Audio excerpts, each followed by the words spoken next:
Britain ने के PM ने यूक्रेन को 284 करोड़ डॉलर की मदद का ऐलान कर दिया। यह आर्थिक मदद जेलेंस्की को रक्षा क्षेत्र के लिए ब्रिटेन ने दी है, जिसकी मदद से यूक्रेन हथियारों की क्षमता बढ़ा सकेगा। असल में एक दिन पहले ही अमेरिका में राष्ट्रपति ट्रंप को आंखें दिखाने वाले जेलेंस्की लंदन पहुंच गए। यहां जेलेंस्की ने ब्रिटिश प्रधानमंत्री कीर स्टारमर से मुलाकात की, जिसमें स्टारमर ने दोहराया कि ब्रिटेन अंत तक यूक्रेन के साथ खड़ा रहेगा और यूक्रेन के लिए आर्थिक मदद का ऐलान करेगा। तो अमेरिका का हाथ छूटा तो यूक्रेन ने अब ब्रिटेन का साथ पकड़ा।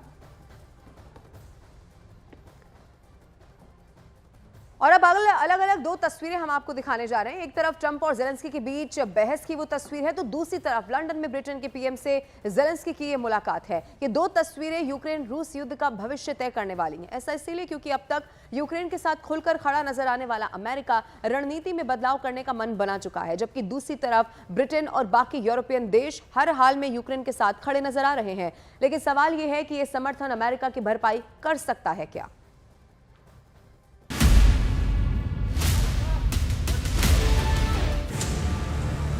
अकेला पड़ रहा अमेरिका यूक्रेन के साथ यूरोप। 28 फरवरी को भले ही ओवल ऑफिस में राष्ट्रपति ट्रंप और उपराष्ट्रपति जेडी वेंस ने जेलेंस्की को जमकर बेइज्जत किया हो, लेकिन यह भी सच है कि इस तीखी जुबानी जंग में जेलेंस्की हीरो बनकर निकले हैं। जबकि ट्रंप पर पुतिन का चापलूस और जेलेंस्की पर दादागिरी के आरोप लगाए जा रहे हैं। जब से ट्रंप राष्ट्रपति बने हैं, उसी वक्त से वो नेटो यूरोपीय यूनियन के खिलाफ मोर्चा खोले बैठे हैं। यूक्रेन युद्ध को लेकर ट्रंप की पुतिन नीति की वजह से भी अब नेटो और यूरोप के देश अमेरिका के खिलाफ हो रहे हैं। खास तौर से फ्रांस और ब्रिटेन ने तो जेलेंस्की की बेइज्जती के बाद से मोर्चा खोल दिया है। अब कहा जा सकता है कि अमेरिका के बिना नेटो और यूरोपीय यूनियन रूस के खिलाफ यूक्रेन से युद्ध शुरू कर सकते हैं। जरा ट्रंप की फ्रांस के राष्ट्रपति इमैनुअल मैक्रो पर नजर डालिए, जिसमें ट्रंप इमैनुअल मैक्रो को यूक्रेन युद्ध पर खरी खोटी सुनाने में जुटे हैं।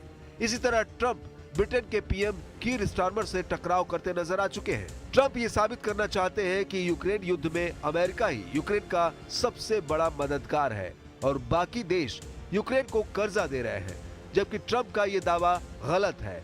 यही वजह है कि अब यूरोपीय देश अमेरिका से दूर होते जा रहे हैं। You know, just a ceasefire without security guarantees, this is so sensitive for our people. I'm speaking like a president of a people who are in this struggle 3 years, and they just want to hear that America on our side and that America will stay with us, not with Russia, with us.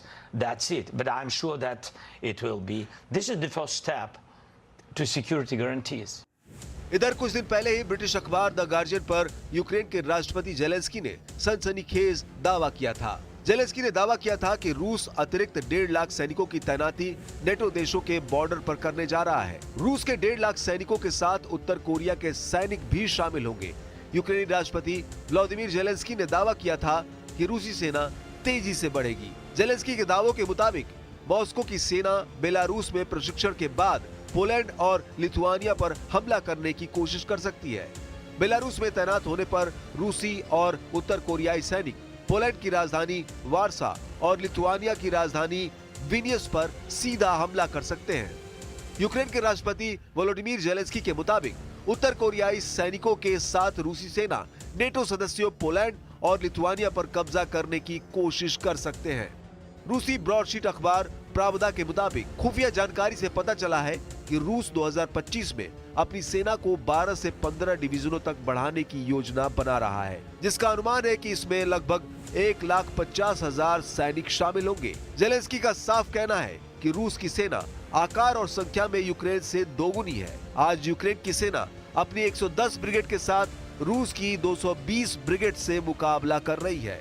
ऐसे हालात में रूस अतिरिक्त 1.5 लाख सैनिकों के साथ NATO देश Poland और लिथुआनिया पर हमला आसानी से कर सकता है। I think, Tuama, that he's preparing the war against NATO countries next year. And I think so. But I don't know, you know, I don't have 100. God bless, we will stop this crazy guy.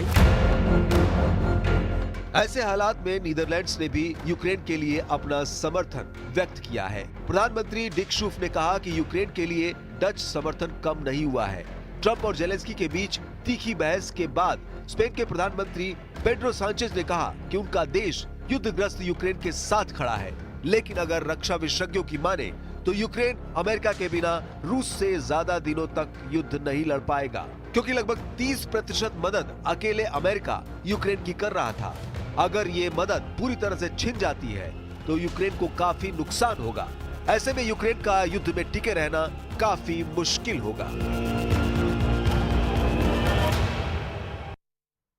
और रूस Ukraine युद्ध पर सबसे बड़ी खबर आप तक पहुंचा देते हैं जो लंदन से मिल रही है, जहां आज यूरोपियन देशों के नेता एक साथ बैठक कर आगे की रणनीति को तय करने वाले हैं। ब्रिटिश प्रधानमंत्री कीर स्टारमर के न्योते पर होने वाली इस बैठक का मेन एजेंडा ही यूक्रेन है, जिसमें ट्रंप के तेवर दिखाने के बाद बने हालात पर चर्चा होगी और मंथन इस बात पर होगा कि जंग के बीच शांति का रास्ता आखिर कैसे तलाशा जाए। माना यह जा रहा है कि सभी देश एक साथ अपना एक्शन प्लान यूक्रेन के राष्ट्रपति जेलेंस्की के सामने रखने वाले हैं और इसी लिहाज से आज की ये बैठक बहुत महत्वपूर्ण रहने वाली है, क्योंकि ट्रंप और जेलेंस्की के बीच जिस तरह से बातचीत शुरू हुई, गर्मजोशी के बाद गर्मा गर्मी तक वो पूरी बात पहुंच गई। अब आने वाले समय के हालात कैसे रहेंगे वो इसी मीटिंग के बाद तय होगा।